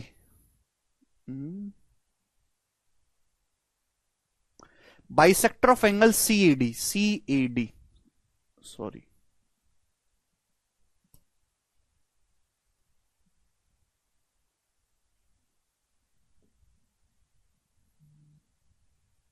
ये हो गया, ठीक है ना। एबी से एसी का रेशियो 5:2 है, एबी से एसी का। बीसी आपका 9 सेंटीमीटर है, बीसी स्टूडेंट्स आपका 9 सेंटीमीटर है। बीए को आगे बढ़ाया जाता है डी तक, बीए को आगे बढ़ाया जाता है पॉइंट डी तक, मैंने आगे बढ़ाया और ये एंगल बन गया सीडी, ये एंगल सीएडी है। कोण सीडी का जो समद्विभाजक है वो बढ़ाई गई बीसी से पॉइंट ई पर मिलता है। तो सीएडी का हमने खींचा बाइसेक्टर, इस एंगल सीएडी का हमने खींचा बाइसेक्टर, और ये जो बाइसेक्टर है ये बीसी को आगे बढ़ाने पर, साइड बीसी को आगे बढ़ाने पर कहां पर मिलता है? पॉइंट ई पर मिलता है। आप बोलोगे जी सर बीसी को आगे बढ़ाने पर। आपसे पूछा है सीई की लंबाई क्या होगी? सीई की लंबाई, एबी से एसी का रेशियो 5:2 है, एबी से एसी का रेशियो 5:2 है, साइड बीए को आगे बढ़ाया, ये एंगल सीडी का बाइसेक्टर खींचा है हमने, साइड बीसी को आगे बढ़ाने पर ई पर मिलता है। आपसे सीई की लंबाई पूछिए, कुछ भी नहीं है, 1 सेकंड का सवाल।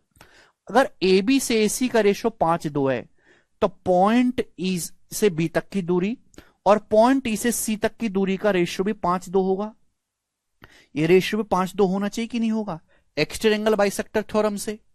अभी एंगल बाइसेक्टर अपोजिट साइड को उसी रेशियो में डिवाइड करेगा जिस रेशियो में एंगल बनाने वाली भुजाएं होती हैं। भाई ये एबी से एसी का रेशियो 5:2 है तो ईबी से ईसी का रेशियो भी 5:2 होगा। तो कितना बचा है? 5 यूनिट है, 2 यूनिट है तो बचा 3 यूनिट। 5 - 2 3 यूनिट, 5 में से 2 माइनस कर देंगे। 3 यूनिट की वैल्यू 9 सेंटीमीटर है, 3 गुना, तो 2 यूनिट की वैल्यू भी 3 गुना आएगी, 6 सेंटीमीटर। तो सी जो है वो आपका 6 सेंटीमीटर होगा। सी ऑप्शन सवाल का आंसर है, बात खत्म।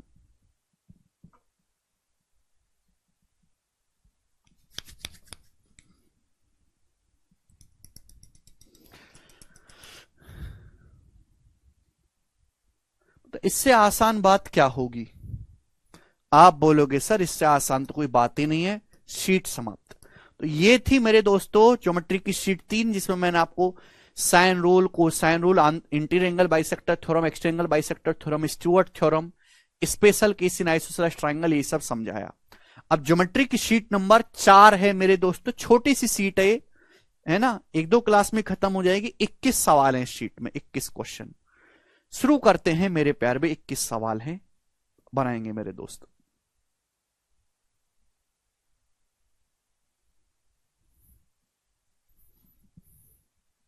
जी 6 क्वेश्चन मेरे को और करवाने हैं आज की क्लास में जी। शुरू करते हैं मेरे दोस्त, बनाएं। ठीक है, ये आपका रिवीजन है, उसके बाद आपका नया सवाल आएगा, अगला नया कंसेप्ट बताऊंगा। बनाए जी।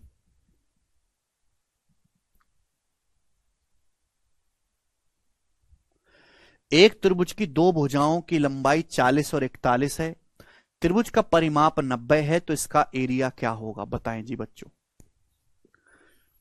एक त्रिभुज की 2 भुजाएं 40 और 41 हैं, परिमाप 90 है, तो तीसरी भुजा क्या होगी?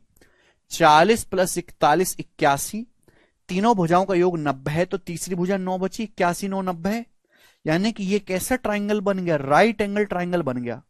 सर बोला एक त्रिभुज की 2 भुजाएं जो हैं, एक त्रिभुज की जो 2 भुजाएं हैं वो 40 और 41 है, परिमाप 90 है, तो परिमाप होगा तीनों भुजाओं का सम।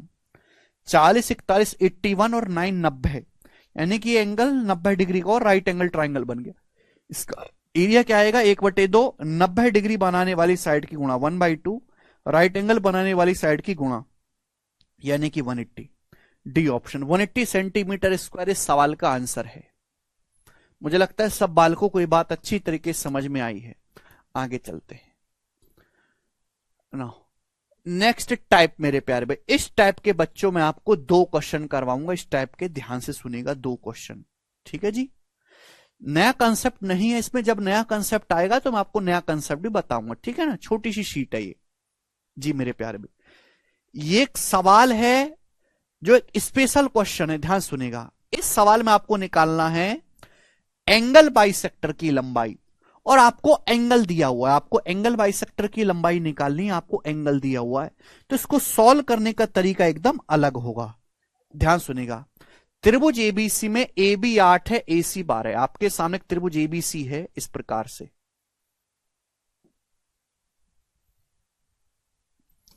तो बच्चों ये ट्राइंगल ए बी सी है, ए बी सी, जिसमें ए बी 8 सेंटीमीटर है, ए सी 12 सेंटीमीटर है, और एंगल बीएसी 60। ये जो पूरा एंगल है 60 डिग्री का है। कितने का एंगल है? बीएसी 60 डिग्री का है। एडी कोण बीएसी का समद्विभाजक है। तो ये जो एडी है मेरे प्यारे भी, एडी ये कोण बीएसी का समद्विभाजक है। एडी जो है वो एंगल बीएसी का बाइसेक्टर है, ये लाइन एडी। आपसे पूछा है एडी की लंबाई क्या होगी। अगर एंगल बीएसी 60 है, एडी आपका एंगल बाइसेक्टर है, तो ये कोण आधा आधा हो जाएगा। ये 30 डिग्री का होगा और ये भी 30 डिग्री का होगा। ये एंगल बाइसेक्टर हो गया मेरे प्यार भी। एडी की लंबाई पूछी है, बताओ कैसे करेंगे एडी की लंबाई।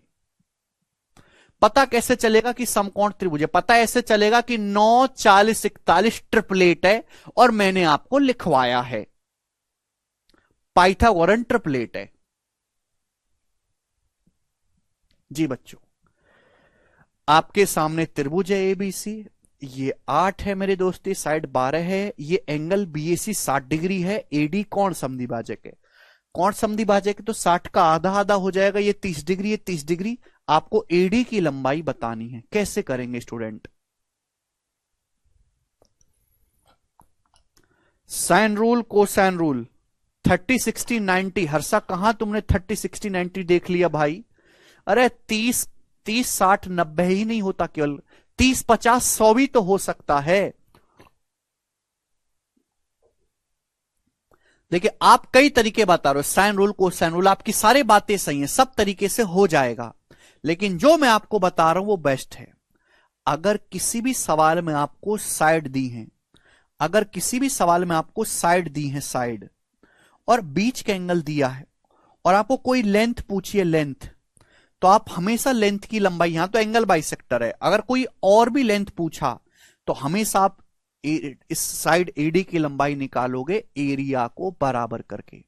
आप ये कह सकते हो कि जो बड़ा ट्राइंगल एबीसी है, ट्राइंगल एबीसी का जो एरिया है, ट्राइंगल बीएसी का जो एरिया है, ट्राइंगल बीएसी का, बड़े ट्राइंगल का एरिया, वो इन दोनों छोटे ट्राइंगल के क्षेत्रफल के बराबर है। बराबर triangle BOD plus triangle CAD. ये बात एकदम क्लियर है? आप बोलोगे हाँ जी सर एकदम क्लियर है, कि बड़े ट्राइंगल का एरिया बराबर छोटे ट्राइंगल, दोनों छोटे ट्राइंगल का एरिया। समझ में आया? बोलो हाँ कि ना। आप बोलोगे हाँ सर। बीएसी का जो क्षेत्रफल है बीएडी और सीएडी के एरिया के बराबर है। तो ये ध्यान रखने वाली चीजें हैं कि 2 साइड दी हैं। अगर किसी भी त्रिभुज में आपको 2 साइड दी हैं और उनके बीच का एंगल दिया है, तो एरिया बड़े आसानी से निकाला जा सकता है। 1/2 एक्स वाई साइन थीटा। पढ़ा है मैंने आपको एरिया निकालने का तरीका, ट्राइंगल का एरिया निकालने का तरीका, तो भाई मैं यही इस्तेमाल करूंगा। आप बताओ कि जो बड़ा ट्राइंगल बीएसी है, ये साइड 8 है, 12 है, बीच का एंगल है 60, तो ट्राइंगल का एरिया आ जाएगा 1/2 पूरे बड़े ट्राइंगल का, 8 गुणा 12, बीच के एंगल का साइन, साइन 60 डिग्री होता है, √3/2, साइन 60 डिग्री का मान √3/2। मैंने एडी को एक्स मान लिया, मुझे एक्स का मान ही निकालना है, मैंने एडी को एक्स मान लिया। तो बताओ ट्राइंगल बीएडी का एरिया क्या आ जाएगा? 1/2, ये साइड 8 है, एक्स है, बीच के एंगल का 30 डिग्री है, तो 1/2 8 गुणा एक्स, बीच के एंगल का साइन, साइन 30 डिग्री 1/2 होता है, प्लस ये ट्राइंगल सीएडी का एरिया क्या होगा? ये साइड 12 है, ये एक्स है, बीच का एंगल 30 डिग्री है, तो 1/2 12 गुणा एक्स, बीच के एंगल का साइन साइन 30 डिग्री 1/2 होता है, 1/2। साइन 30 डिग्री का मान 1/2, साइन 60 डिग्री का मान √3/2। समझ में है बच्चों? एक बात सुनिएगा भाई, ये 1/2 1/2 1/2 बार बार लिखने की जरूरत ही नहीं थी, तो एरिया में है, कट ही जाएगा। भाई जब मैं एरिया को बराबर करूंगा तो ये 1/2 कट ही जाएगा, ये तो लिखने की जरूरत भी नहीं थी। बट ना लिखता तो तुम्हारी खोपड़ी में जाता ही नहीं, इसलिए मुझे लिख के बताना पड़ा। अब मेरे दोस्ते 2 2 2 कट गया नीचे से, आप बोलोगे हाँ जी सर, तो हो गया 12 8 96 √3, 96 √3 बराबर क्या आ गया, ये 8x + 12x 20x आ गया। दोनों तरफ हम 4 से काटेंगे, तो 96 को 4 से काटेंगे 24 √3, 20 को 4 से काटेंगे 5, तो 24 √3/5। x की वैल्यू आएगी जी, जो कि आपका डी ऑप्शन है, 24 √3/5। समझ में आया? Option number D.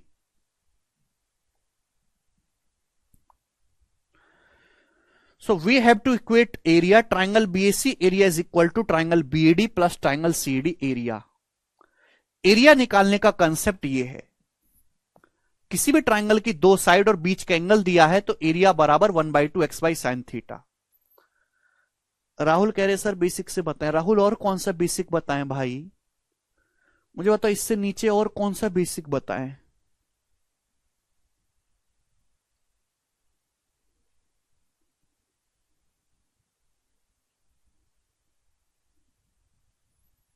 चार से काटा यहां पे 96 को 4 से 24 और ये हो जाएगा 5, तो 24 √3/5। समझ में आया?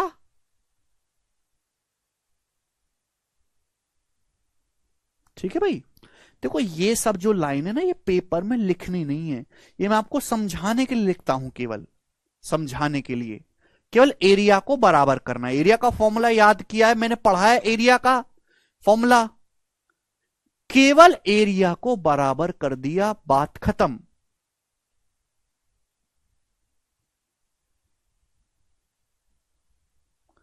ठीक है भाई। इसलिए आसान इसलिए होगा क्योंकि मुझे ये कोण पता था। ये कोण पता नहीं होता भैया तो फिर बहुत दिक्कत होती। ठीक है, 1/2 कट ही जाएगा, ये 1/2 तो कट ही जाएगा यहां पर।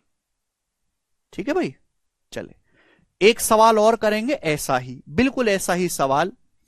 सवाल नंबर है 3, जो कि पूछा गया है सीडीएस के पेपर में। सवाल नंबर 3 बनाएंगे,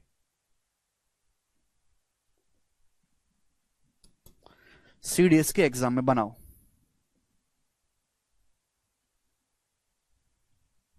बनाए बच्चा करा कोसाइन A² n + B। देखो भाई मेरी बात सुनो, मेरी बात सुनो। स्टुअर्ट थ्योरम क्यों नहीं लगाओगे? ये दोनों लंबाई नहीं दी गई, जब ये दोनों लंबाई दी नहीं गई तो स्टुअर्ट थ्योरम नहीं लगेगी। कोसाइन रूल लगाओगे, कोसाइन रूल से क्या पता चलेगा? ये थोड़ा ना आएगा एडी। कोसाइन रूल लगाओगे, ये साइड दी साइड दी एंगल दिया, कोसाइन रूल से बीसी निकालोगे, कोसाइन रूल से निकलेगी बीसी की लंबाई, फिर बीसी के बाद निकालोगे बीडी और डीसी एंगल बाइसेक्टर थ्योरम से, फिर लगाओगे एंगल बाइसेक्टर की लंबाई का फॉर्मूला। इतनी मेहनत हो जाएगी कि सवाल को बीच में ही छोड़ दोगे। साइन रूल लगेगा नहीं, क्योंकि यहां पे एक ही एंगल दिया हुआ है, बाकी दोनों एंगल नहीं दिए हुए हैं। तो थोड़ा ना दिमाग लगाया करो, केवल तोते की तरह थ्योरम मत पढ़ो। कोसाइन रूल कैसे लगेगा आप सोचो कि क्यों लगेगा, क्यों लगेगा कोसाइन रूल से? क्या ये निकल पाएगा? नहीं। कैसे निकलेगा बताइए भाई? मुझे बीसी का मान नहीं पता है, बीसी का मान पता ही नहीं है। अगर बीसी का मान पता होता तो भैया मैं ये सब नहीं करता एरिया को बराबर, फिर मैं लगाता फॉर्मूला एंगल बाइसेक्टर की लंबाई का। बीसी की वैल्यू नहीं पता है इस सवाल में। अगर आपको बीसी की वैल्यू पता होती तो आप एंगल बाइसेक्टर थ्योरम की लंबाई का फॉर्मूला लगाते। जब पता ही नहीं है तो यही एक तरीका है एरिया को बराबर करके। एंगल बाइसेक्टर थ्योरम लगा के क्या निकाल लोगे? यहां से क्या निकल जाएगा? इन दोनों का रेशियो। रेशियो से क्या करोगे जब बीसी पता ही नहीं है? तो थोड़ा कॉमन सेंस इस्तेमाल करो, कॉमन सेंस।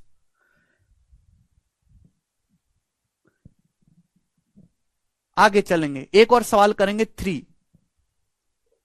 सब कुछ लग जाएगा, जो आप कह रहे हो सब कुछ लग जाएगा, आंसर किसी से नहीं आएगा। क्यों नहीं आएगा? क्यों नहीं आएगा?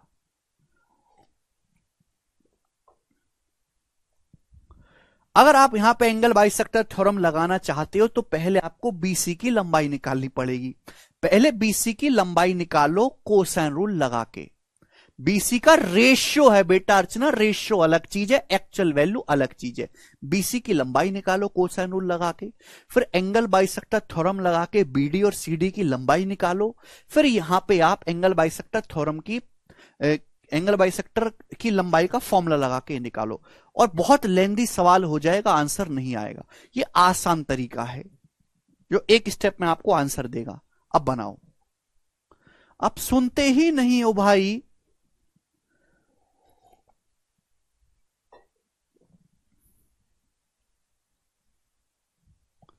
ट्राइंगल पी क्यू आर में angle P Q R 120 degree है। साइड पी आर पर एक पॉइंट एस इस प्रकार है कि angle P Q S 75 degree है।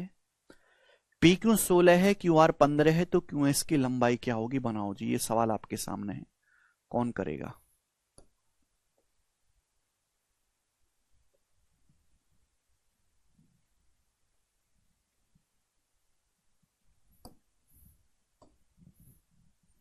चलो, आपके सामने ट्राइंगल है इस प्रकार से पी क्यू आर। ये ट्राइंगल है पी क्यू आर, ठीक है जी, पी क्यू आर, जिसमें ये angle P Q R 120 degree का ये एंगल बोला है। पी क्यू 16, क्यू आर 15 है। पी क्यू की लंबाई 16 है, क्यू आर की लंबाई 15 है। बोला है साइड पी आर पर एक पॉइंट एस इस प्रकार है, साइड पी आर पर एक पॉइंट एस इस प्रकार है कि पी क्यू एस 75।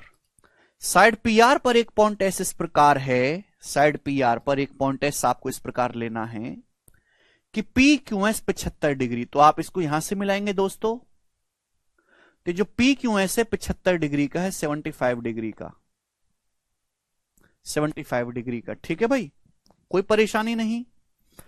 ये angle P Q R 120 degree है, तो ये कितना आएगा मेरे दोस्तों? ये आएगा 45 डिग्री। 75 डिग्री तो बच्चों ये आएगा 45 डिग्री।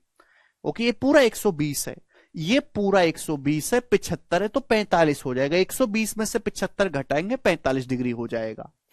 आपसे पूछा क्यू एस की लंबाई क्या होगी, ये आपको निकालना है क्यू एस, बताओ। ये भी पिछले तरीके से ही क्वेश्चन सॉल्व हो जाएगा, ये एंगल बाइसेक्टर नहीं है यहां पर, ठीक है भाई। चलो, ये साइड आपको 16 दिए, 15 दिए, पूरा एंगल 120 है, एंगल पी क्यू एस 75 है तो 45 हो जाएगा 120 में से। आपको ये निकालना है एक्स, क्यू एस की लंबाई निकालनी। तो क्या तरीका सिखाया कि जब भी मेरे प्यारे भाई, जब भी मेरे प्यारे भाई किसी भी ट्राइंगल में दो साइड दी हैं और बीच का एंगल दिया है, तो एरिया को बराबर करके आप लेंथ निकाल सकते हो, एरिया बराबर करके। अब एरिया क्या होता है किसी भी ट्राइंगल का? 1/2 एक्स बाई साइन थीटा। अब 1/2 लिखने की जरूरत नहीं है, वो कट ही जाएगा। तो ये 16, ये 15, बीच का एंगल है 120, तो 16 गुणा 15 बीच के एंगल का साइन। अब साइन 120 डिग्री मैंने आपको लिखवाया है √3/2, साइन 120 डिग्री होगा √3/2 बराबर, ये साइड है 16, ये है एक्स और बीच का एंगल है 75, तो 16 गुणा एक्स बीच के एंगल का साइन, साइन 75 डिग्री भी मैंने आपको लिखवाया है √3 + 1/2 √2, √3 + 1/2 √2। वो अलग बात है कि आप कुछ पढ़ते नहीं है तो आप कहोगे सर कैसे आया, साइन 75 √3 + 1/2 √2। ये 15 है, ये एक्स है, बीच का एंगल है 45, तो 15 गुणा एक्स, 15 गुणा एक्स बीच के एंगल का साइन, साइन 45 डिग्री होता है 1/√2, ठीक है ना। बार बार 1/2 नहीं लिखा मैंने को, वो कट ही जाएगा मेरे दोस्तों, ठीक है जी। अब बताओ मेरे प्यारे भाई यहां से क्या आएगा? 2 से 16 8 बार कट गया है भाई, ये तो कटेगा नहीं ना। यहां भी 2 से 16 मेरे दोस्तों 8 बार काट लेते हैं, तो 8 × 15 120 √3 आ गया, 15 × 8 120 √3 बराबर, बराबर मेरे दोस्तों 120 √3।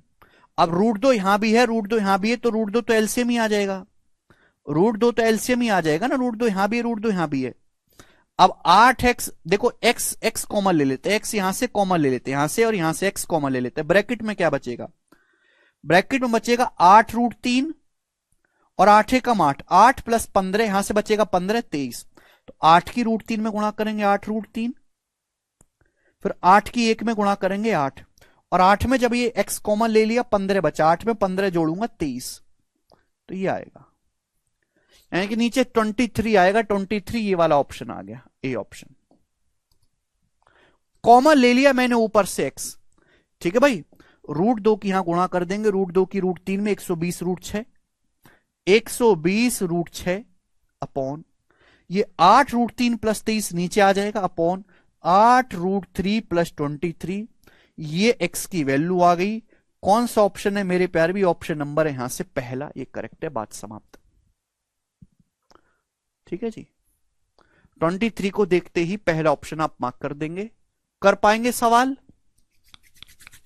बहुत बढ़िया सवाल।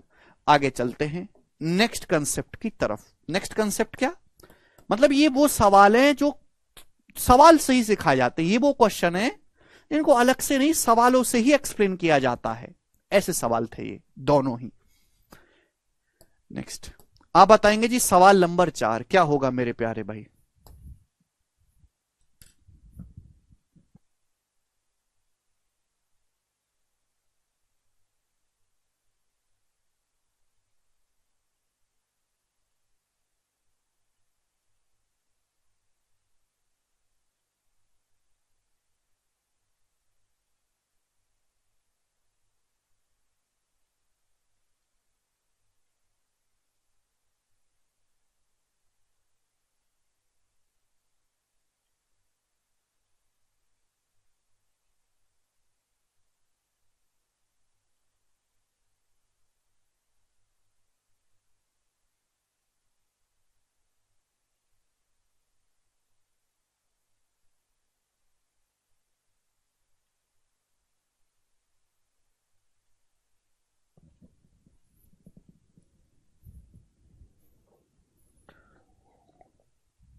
जी, इनमें से कौन सा विकल्प त्रिभुज का क्षेत्रफल नहीं हो सकता यदि त्रिभुज का परिमाप 60 सेंटीमीटर है। इस सवाल से मेरी गहरी यादें हैं कि जब मैं अपने कॉलेज में, जब हमारी कंपनी आई थी टीसीएस जो आपका पेपर करवाती है, उसी कंपनी में जब मेरा प्लेसमेंट हुआ था, जो कि मैंने छोड़ दी थी नौकरी, तो उसके जो टीसीएस पेपर करवाती है ना अपना, उसमें मेरे से ये सवाल पूछा था उन्होंने। सब मेरे से क्या, सभी से पूछा था अपने एग्जाम में। ठीक है भाई, तो इसलिए मैं इस सवाल को करवाता हूं। उसके बाद मैंने गूगल पे सर्च किया तो ये सवाल और भी कई एग्जामों में आया हुआ है। इस कंसेप्ट पर बेस्ड सवाल, डायरेक्ट ये नहीं, इस कंसेप्ट पर बेस्ड सवाल। 3 का डिविजिबिलिटी रूल लगा के 171, वाह बेटे, कोई सिर पैर नहीं, कोई लॉजिक नहीं, बस लगा दिया। इनमें से कौन सा विकल्प त्रिभुज का एरिया नहीं हो सकता यदि त्रिभुज का परिमाप 60 है। यदि किसी त्रिभुज का परिमाप 60 सेंटीमीटर है तो इन चारों में से कौन सा उस त्रिभुज का एरिया नहीं हो सकता। सवाल में ये कहीं नहीं बोला गया कि साइड इंटीजर है, रूट में है, क्या है। ध्यान से सुनेगा मेरे प्यार भी, इस सवाल को करने से पहले अभी आपको ये कंसेप्ट जानना होगा। इफ, यदि किसी ट्राइंगल का पेरीमीटर फिक्स है, if perimeter is fixed, if perimeter is fixed, then area will be maximum, then area will be maximum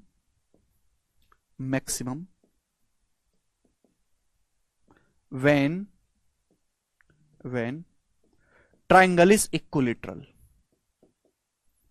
अगर किसी त्रिभुज का परिमाप फिक्स है, देखो ये सवाल बहुत ही अच्छे लेवल का क्वेश्चन है, क्योंकि इसमें आपको बहुत डीप में जाके सोचना पड़ेगा। सिंपल अगर ये सवाल पूछा होता, सिंपल अगर ये सवाल पूछा होता तो 50% बालक इसको कर सकते थे, लेकिन सवाल इस तरीके से लिख दिया है कि इसमें आप 10% बालक भी नहीं कर पाएंगे। अगर किसी त्रिभुज का परिमाप फिक्स है तो उस त्रिभुज का जो अधिकतम क्षेत्रफल होगा वो तब होगा जब ट्राइंगल इक्विलेटरल हो। अगर सवाल के कंसेप्ट को ढंग से पढ़ो, अगर किसी त्रिभुज का परिमाप फिक्स है तो त्रिभुज का क्षेत्रफल अधिकतम तब होगा जब त्रिभुज समबाहु हो। अगर किसी त्रिभुज का परिमाप फिक्स है तो उसका एरिया मैक्सिमम तभी होगा जब ट्राइंगल इक्विलेटरल हो। देखो 60 सेंटीमीटर आपसे बोला, इनमें से कौन सा विकल्प त्रिभुज का एरिया नहीं हो सकता यदि त्रिभुज का परिमाप 60 है। 60 सेंटीमीटर परिमाप वाले दुनिया में बहुत त्रिभुज बनाए जा सकते हैं दुनिया में, जैसे कि ये बना लो 20, 16, 24। बताओ इसका पेरीमीटर 60 है, 60 है कि नहीं? आप बोलोगे हाँ सर बिल्कुल 60 है। आप ये बना लो मेरे दोस्तों 15, 28, 17, ये बना लीजिए मेरे दोस्तों, इसका परिमाप भी 60 है। तो 60 सेंटीमीटर परिमाप वाले दुनिया में बहुत अनंत त्रिभुज बनाए जा सकते हैं जिनका परिमाप 60 हो, लेकिन उन सभी ट्राइंगल में सबका एरिया अलग अलग होगा, परिमाप सबका फिक्स है, इसका भी 60, इसका भी 60 है ना। बहुत सारे त्रिभुज बनाए जा सकते हैं जिनका परिमाप 60 है, लेकिन अब सबकी भुजा अलग अलग है, एरिया भी अलग अलग आएगा। इन सभी ट्राइंगल में सबसे ज्यादा जो एरिया होगा वो इस ट्राइंगल का होगा जिसकी तीनों भुजाएं बराबर हो, यानी कि 20, 20, 20 हो। 20, 20, 20 करेंगे तो 60 आएगा। आप बोलोगे हाँ सर। तो 60 सेंटीमीटर परिमाप वाले दुनिया में करोड़ों त्रिभुज हैं, कितने भी दशमलव में ले लो साइड बनते रहेगा, लेकिन उन सभी में जो मैक्सिमम एरिया बनेगा वो इस ट्राइंगल का होगा जिस जो इक्विलेटरल है। इस त्रिभुज का एरिया मैक्सिमम होगा, यानी कि अगर मैं कोई त्रिभुज बनाता हूं जिसका परिमाप 60 है तो उस त्रिभुज का मैक्सिमम एरिया क्या होगा? Maximum area. अब देखिए पेपर में जो है, अगर सवाल ये बन जाता सवाल कि भाई एक त्रिभुज का परिमाप 60 सेंटीमीटर है, बताओ इसका अधिकतम क्षेत्रफल क्या होगा, अधिकतम क्षेत्रफल इसका क्या होगा, तो सारी दुनिया कर लेगी अधिकतम क्षेत्रफल क्या होगा, इक्विलेटरल ट्राइंगल पे बनेगा। लेकिन यहां एक लेवल और आगे पूछा है सवाल, 60 सेंटीमीटर परिमाप वाले लाखों त्रिभुज उपलब्ध हैं, लेकिन उन सभी में जो मैक्सिमम एरिया आएगा वो इस वाले ट्राइंगल का आएगा 20, जिसकी तीनों भुजाएं बराबर हों, जो इक्विलेटरल हो, 20, 20, 20। और मैंने आपको सिखाया है कि अगर किसी इक्विलेटरल ट्राइंगल की साइड ए है तो उसका जो एरिया होता है, एरिया वो √3/4 ए स्क्वायर होता है। √3/4 इक्विलेटरल ट्राइंगल की साइड 20 है, तो 20 का स्क्वायर 400, 400 को 4 से भाग दूंगा 100√3, तो ट्राइंगल का जो मैक्सिमम एरिया आएगा वो 100√3 होगा। परिमाप होता, जितेंद्र कह रहे हैं परिमाप क्या होता है? जितेंद्र परिमाप होता है त्रिभुज की तीनों साइडों का योग। कितनी बार मैं आपको ये बात बताऊं? अब देखो √3 की जो वैल्यू होती है वो अप्रोक्स 1.732 होती है कि नहीं? अब 1.732 का 100 गुना में करूंगा तो आएगा 173.2, यानी कि त्रिभुज का जो मैक्सिमम परिमाप एरिया आएगा वो ये होगा। यानी कि अगर किसी त्रिभुज का परिमाप तीनों भुजाओं का योग पेरीमीटर 60 है तो उस त्रिभुज का अधिकतम क्षेत्रफल 173.2 होगा। 173.2 से बड़ा नहीं हो सकते, सारे पॉसिबल हैं, लेकिन 173.2 से बड़ा ये ऑप्शन पॉसिबल नहीं है। तो इस सवाल का आंसर होगा डी। बहुत ही कंसेप्चुअल सवाल है मेरे प्यारे भाई।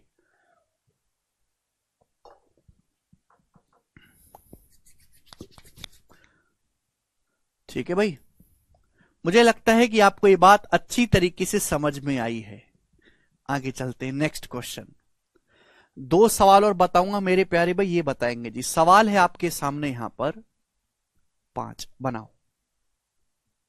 बहुत प्यारा सवाल है, बहुत प्यारा क्वेश्चन करेंगे। Very good Narendra, happy birthday Ishaan, happy birthday भाई ईशान। अच्छा, आप लोगों में से बुलंदशहर बुलंदशहर से कौन कौन है? आपको पता है कि मैं बुलंदशहर में एक छोटा सा कस्बा है शाना, में वहां से हूं, तो कल आपकी छुट्टी रहेगी, कल आपकी क्लास नहीं है क्योंकि मैं शाना जा रहा हूं, क्योंकि हम अभी दशहरा दिवाली आने वाली है, तो हम जो है इस बार की रामलीला का शुभारंभ करेंगे वहां पे। जो वहां की जो कमेटी है, रामलीला कमेटी, जितने भी बनिए ब्राह्मण लोग हैं ये सारे काम करवाते हैं, तो मैं वहां पे जाऊंगा। ठीक है, उन्होंने मुझे आमंत्रित किया है, तो जितने भी स्टूडेंट वहां के आसपास के वो मुझसे मिलेगा। मैं बहुत सारी किताबें भी लेके जा रहा हूं, और किताबी में वहां पे बांटूंगा बच्चों को।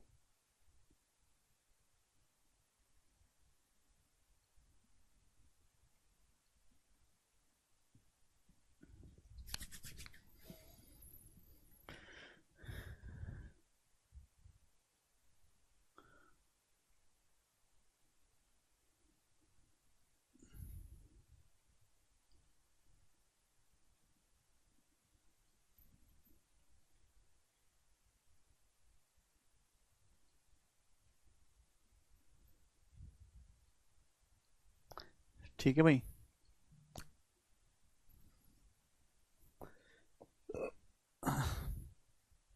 कल शाम को 6 बजे।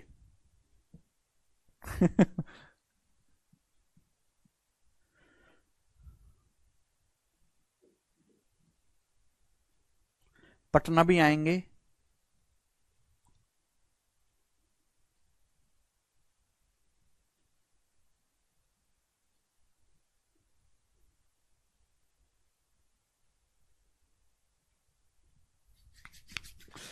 एक त्रिभुज की 3 भुजाएं 8, 17 और x सेंटीमीटर है। x के किस मान के लिए ट्राइंगल का एरिया मैक्सिमम होगा?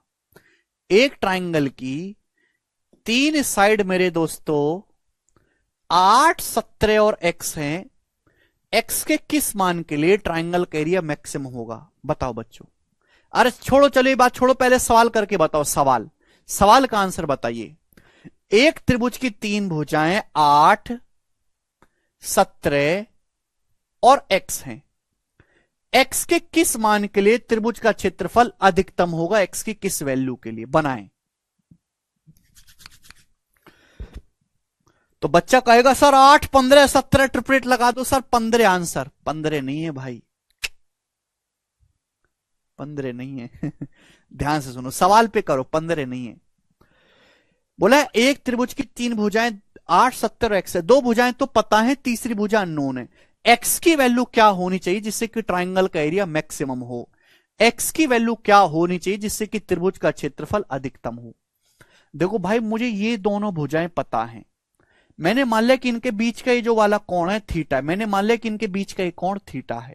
तो आप मुझे बताओ, अगर किसी ट्राइंगल की 2 साइड दी ही हो और उनके बीच का कोण पता है, तो थीटा क्या होता है? एरिया क्या होता है? एरिया क्या होता है? 1/2 साइड्स का प्रोडक्ट, बीच के एंगल का साइन, ये होता है एरिया। किसी भी त्रिभुज का क्षेत्रफल होता है 1/2 भुजाओं का गुणनफल, बीच के एंगल का साइन। ये आई बात समझ में? आपसे मेरे प्यारे भी पूछा है एरिया की मैक्सिमम वैल्यू। एरिया में अगर त्रिभुज का क्षेत्रफल अधिकतम है तो एक्स का मान क्या होगा? ये ट्राइंगल का एरिया है मेरे प्यारे भाई। देखो सब कुछ फिक्स है। साइन थीटा, आप ट्रिग्नोमेट्री में जानते हो कि साइन थीटा की मैक्सिमम वैल्यू जो होती है वो 1 होती है। साइन थीटा और कॉस थीटा की। और वो भी कब? जब थीटा 90 डिग्री हो। थीटा 90 डिग्री पे साइन थीटा मैक्सिमम होता है 1।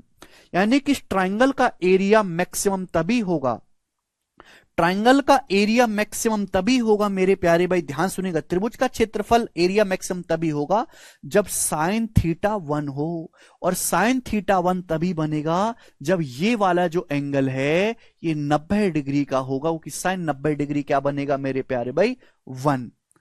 त्रिभुज का क्षेत्रफल अधिकतम तभी होगा जब ये साइन थीटा मेरे प्यारे भाई यहां पर मैक्सिमम होगा 1। यानी कि अगर आपसे सवाल में ये पूछा होता ना, अगर आपसे क्वेश्चन ये बन जाता कि एक त्रिभुज की साइड 8, 15 और x है, बताओ इस ट्राइंगल का अधिकतम क्षेत्रफल क्या होगा, तो इस त्रिभुज का अधिकतम क्षेत्रफल आ जाता ये 15 8 120/2 60 सेंटीमीटर स्क्वायर। ये सवाल बनता मेरे प्यारे भाई। क्वेश्चन पेपर में भी बन सकता है कि एक त्रिभुज की 2 भुजाएं, सॉरी 8, 17 है, सॉरी यहां पे 8, 17 है ये, सॉरी 8, 17 है ये, 17, 68।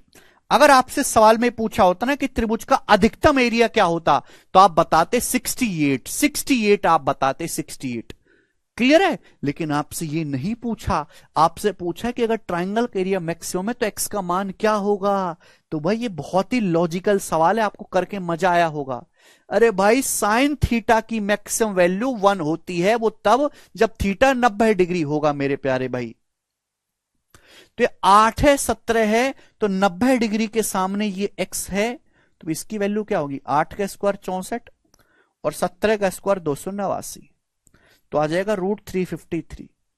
तो x की वैल्यू √353 होगी मेरे दोस्तों, जो कि आएगा आपका 19 से छोटा आएगा और 18 से बड़ा। 18 का स्क्वायर 324 होता है, 19 का स्क्वायर 361 होता है, तो 18 पॉइंट समथिंग आएगा, सी ऑप्शन। बहुत बेहतरीन सवाल है, जबरदस्त क्वेश्चन।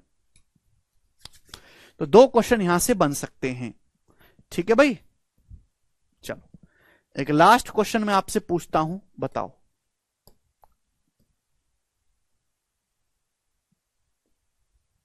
करो। एक त्रिभुज की एक भुजा की लंबाई 8 है, दूसरी भुजा की लंबाई 5 है। निम्न में से कौन सा त्रिभुज का एरिया हो सकता है? 24, 20, 5। एक ट्राइंगल की एक भुजा की लंबाई 8 है, दूसरी 5 है, कौन सा एरिया हो सकता है? बहुत बेहतरीन सवाल है। एक त्रिभुज है, इसकी एक भुजा 5 है, एक 8 है, बताओ क्या एरिया हो सकता है? देखिए अगर किसी त्रिभुज की 2 भुजाएं 5 और 8 हैं, तो भाई उसका एरिया मैक्सिमम कब होगा मेरे प्यार भी? जैसे मैंने मान लिया कि बीच का एंगल है थीटा है, तो त्रिभुज का एरिया होगा 1/2 5 × 8 बीच के एंगल का साइन, यानी कि साइन थीटा। ये होगा मेरे दोस्तों ट्राइंगल का एरिया। अगर किसी त्रिभुज की 2 भुजाएं आपको दी हैं 5 और 8, बीच के एंगल मैंने थीटा मान लिया, तो ये होगा एरिया। अब एरिया मैक्सिमम कब आएगा? जब साइन थीटा 1 हो। त्रिकोणमिति में साइन थीटा का अधिकतम मान 1 होता है, साइन थीटा की मैक्सिमम वैल्यू 1 होती है। यानी कि साइन थीटा की वैल्यू अगर मैं 1 रखूंगा तो ट्राइंगल का एरिया मैक्सिमम आएगा मेरे प्यारे भाई, मैक्सिमम।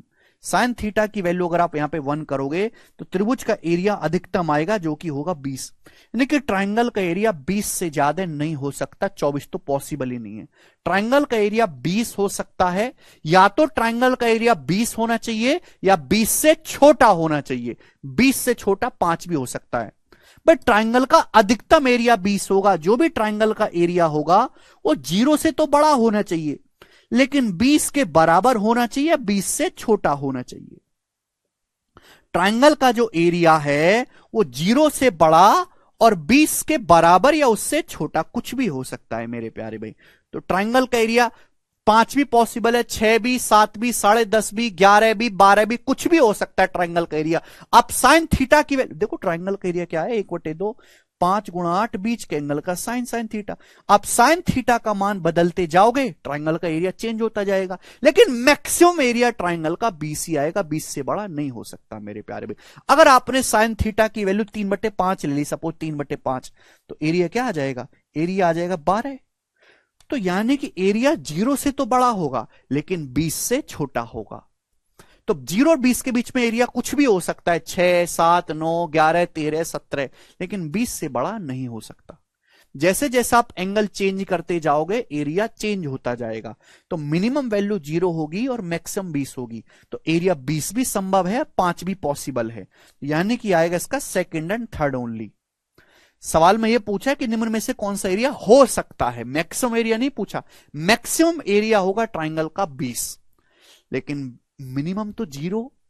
भाई ट्राइंगल अगर मैं ऐसा बना लू, ट्राइंगल ये बना लू मैं, ट्राइंगल है भाई, ये 5 है, 8 है और ये 13 है, तो ट्राइंगल का एरिया 0 हो जाएगा, ट्राइंगल बनेगा ही नहीं। तो 0 से बड़ा होना चाहिए और 20 से छोटा।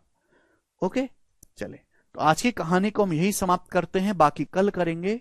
बाय।